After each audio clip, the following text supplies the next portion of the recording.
got involved with Rooibos and heart disease because we found that Rooibos contains unique polyphenolic compounds, and those are the compounds that are responsible for the antioxidant properties.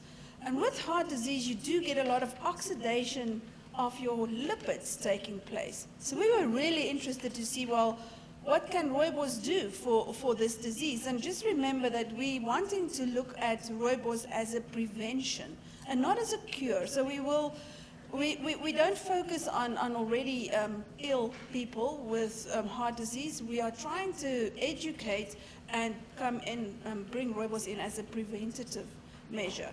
Right, so I'm going to just introduce you quickly to Rooibos, and if you know Rooibos, great. If you don't, we've got some introduction for you that you can listen to. And then I'll also share some scientific evidence that we already have up to date. And then the new heart study that Joe mentioned that we are starting this year. And then also a little bit on Rooibos and skin health. And there's another session coming up that I'm taking care of for Professor Gelderblom, that is unfortunately not here. And I can tell you about that as well. Right, so in terms of background of heart disease, in South Africa, we all know that your CVD is the leading cause of death in South Africa after HIV/AIDS. So heart disease is really a big problem in South Africa, and more South Africans die of this disease than all cancers combined. It's responsible for 1 in 6 deaths, 17.3% in South Africa, and about 250 people, 15 people die every day, daily, from heart disease or strokes. So the deaths are really related to your heart and your blood vessels. And those diseases are expected to increase by 41% in the next 13 years. So we have to do something proactive to help stop this, to prevent this. So those are just the damning figures that we are facing. Right, so if we're going to look at Rooibos, we have to know what is the risk factors for heart disease. Why would someone develop heart disease? So if we know the risk factors, then we know where Rooibos might play a role. So these are the 5 main risk factors. There are many other risk factors as well, but the main risk factors is high blood pressure or hypertension. It's the leading cause of cardiovascular diseases. It affects 1 in 3 adult South Africans. Smoking is the second leading cause of cardiovascular diseases. 1 in 5 South African adults smoke, or they have a smoking history. Then high cholesterol, 1 in 4 have a total high cholesterol and LDL that's very high. And then diabetes. That's 1 in 10 adults are diagnosed with diabetes, and almost 1 in 5 adults have an impaired blood glucose control. And then, of course, the 5th risk factor being physical inactivity and unhealthy diet. About 30% of our adults are inactive, and 25% are reported to eat less than 400 grams of fruits and vegetables a day. So if we know the risk factors, and those are the main risk factors, we can now try and see what can Rooibos do, what contribution can Rooibos make to actually reduce these risk factors. Right, so in terms of strategies, prevention strategies, there's definitely changes that we can make in terms of our lifestyle, and that's where Rooibos fits in perfectly. Research of the past 10, 15 years have focused a lot to include components from plants in our diet, as specifically to promote your health. And the 5-a-day concept is a very good example of that. They've actually now increased the 5-a-day concept of fruits and veggies that you're supposed to get into 7 to 10 servings of fruits and veggies that you are supposed to get in. So remember, this is all focused on you're getting in different types of antioxidants, different types of polyphenols, different types of plant components. Rooibos is a plant. It has excellent components in it that has antioxidant capacities and qualities. So you can include, and you can see on that list there, that you can include anything from olive oil to red wine to apples, onions, nuts, fruits. Your coffees, even your coffees have a lot of good qualities, and then your teas. So don't just stare into the 7 to 10 portions of fruits and vegetables a day that you can't get to. think of, you can replace one of those with a cup of Rooibos. It also contains the good qualities that you can take in. Right, so Rooibos the plant. This is how it looks. The farmers here will know it grows about 1.5 in its natural state. And those needle-like leaves, those are the ones that you will find in your cup of tea. There's definitely a growing demand, and exports have increased to over 6,000 tons. I know this is old data, but the new guys will know. Oh, 8. Right, great stuff. We are moving. Right, so in terms of harvesting, we get 2 types of Rooibos that is being produced currently.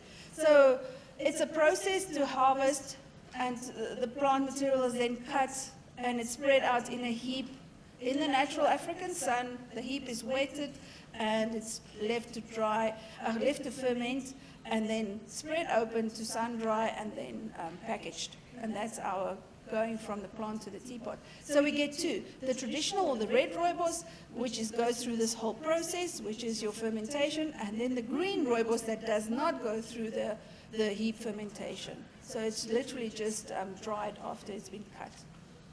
Right, so keep in mind those 2 types. And then what makes Rooibos unique? Why is it different? It does not contain any caffeine, so it's naturally caffeine-free. If you compare this to your English teas, your Camellia sinensis teas, you will find also it has a low tannin content, and it has a unique phenolic composition. This is what makes it unique. And it's also, of course, for the Americans, it's very nice because it's a herbal tea that they can consume with milk. Mostly the herbal teas will curdle if you add milk to it. So this is an excellent versatile product as well.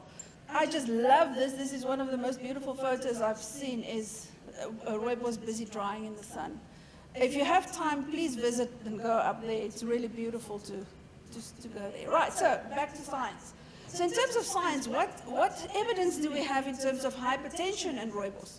So there's a Swedish study that took place and that was published in 2010, where they found that after drinking about 400 milliliters, 2 cups of Rooibos, and this must be the fermented Rooibos, 30 to 60 minutes after drinking those 2 cups, the activity of this specific enzyme, they call it the ACE enzyme, is significantly blocked or suppressed. And that ACE enzyme, the suppression of it, that is what is in your high blood pressure medication.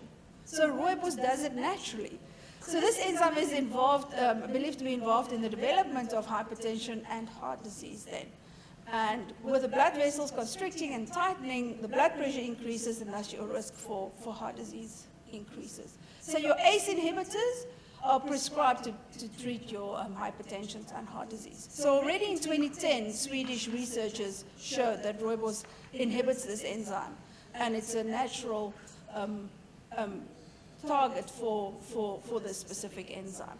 So in terms of Rooibos, the Rooibos action was very similar, they said, to this ACE inhibitor, this enzyme inhibitor, and it assists the blood vessels to relax and widen and make it easier for blood to flow.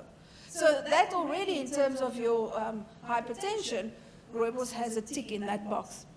Right, so in terms of high cholesterol, what can Rooibos do? So the study we published in 2011, we looked at adults at risk for heart disease. So they had certain risk factors, as we mentioned, and we asked them to drink 6 cups of fermented or traditional Rooibos for 6 weeks, and daily 6 cups, and we looked at the cholesterol profile. And what did we find? We found that consuming this Rooibos decreased their total cholesterol by 10%. It increased your good cholesterol, that's your HDL, and it decreased your bad cholesterol, your LDL. So you will see that the NIH definitely also says that there's a relationship between changing your LDL and your HDL levels and your cardiovascular disease risk. So already in 2011, we also showed that Rooibos can influence another risk factor for heart disease, and that is your lipid profile or your cholesterol.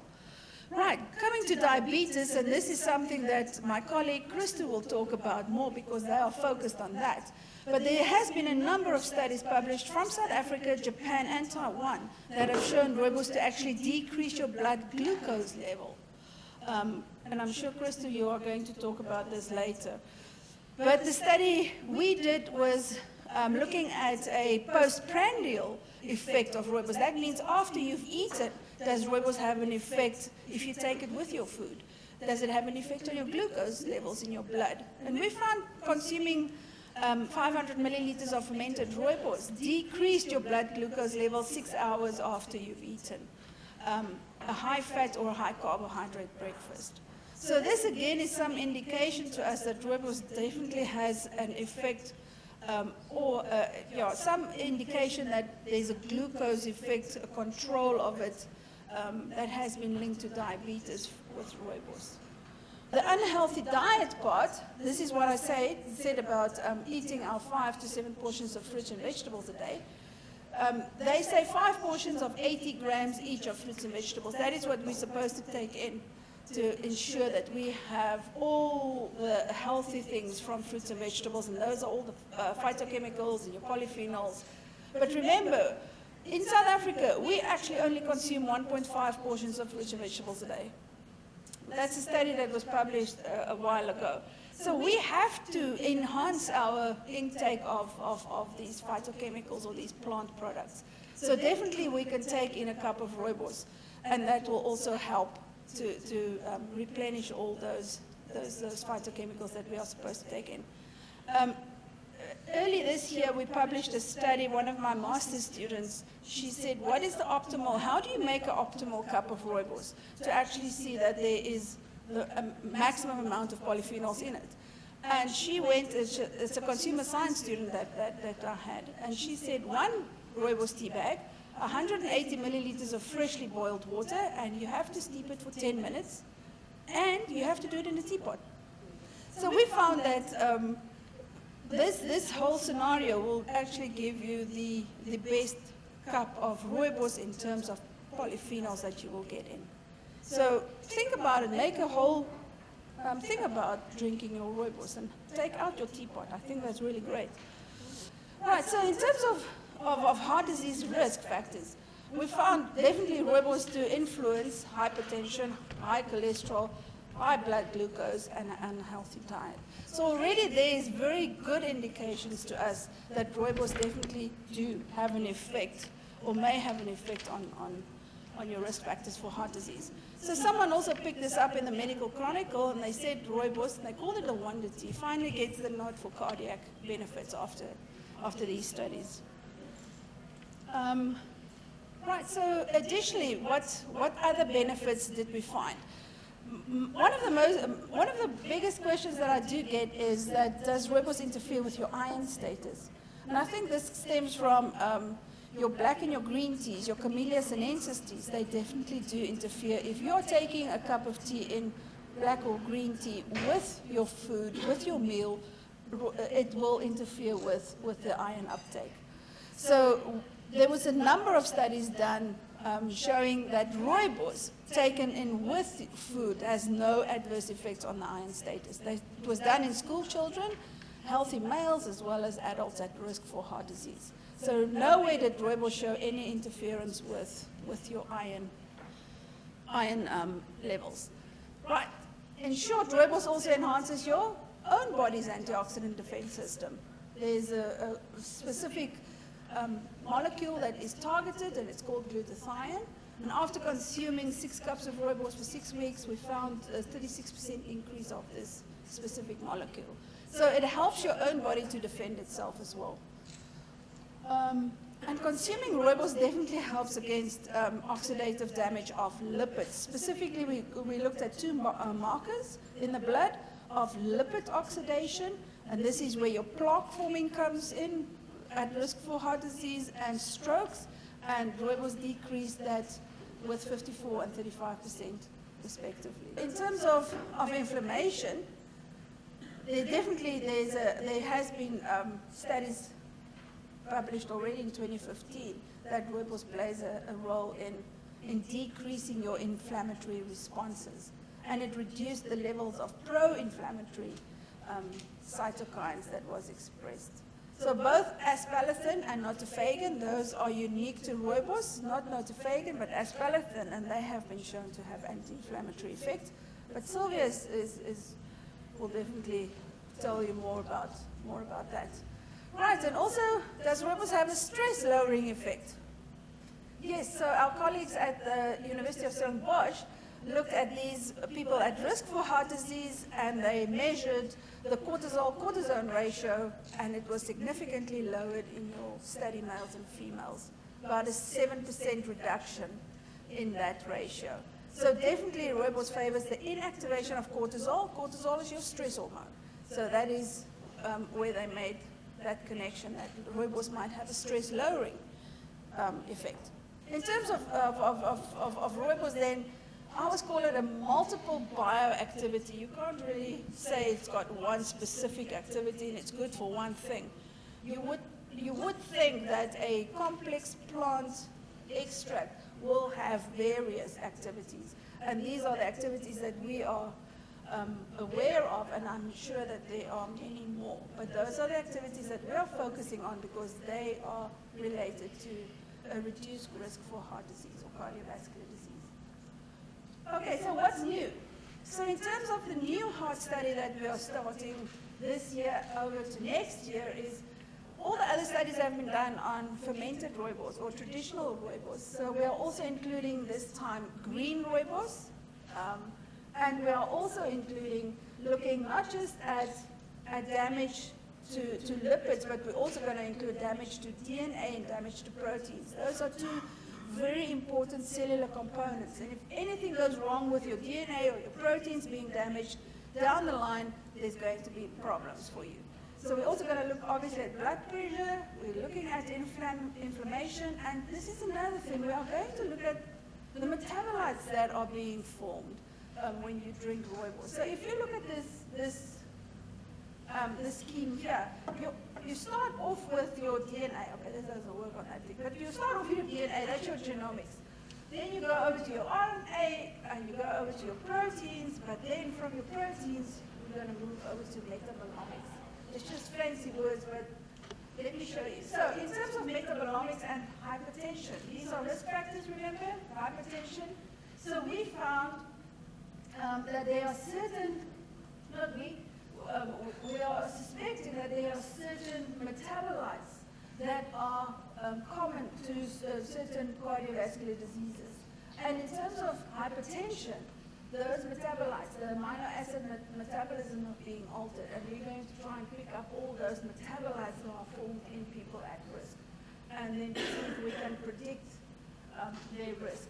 Also, there's metabolites already being identified for atherosclerosis, like your glutamine, your tyrosine, all those. And those are predictors of atherosclerosis development. So we can measure those metabolites and see if there's going to be atherosclerosis happening in that patient further on. So definitely we want to look at metabolomics to predict any of your cardiovascular diseases. Right, so in terms of what's the bottom line? So I think we have shown now that that Rooibos is good in terms of your risk factors for heart disease and having to include that in your daily diet. That is the recommendation that we are making. Other research that is known at the moment is that people are also focusing on Rooibos as skin health. Not just skin cancer, but skin health in terms of wrinkles.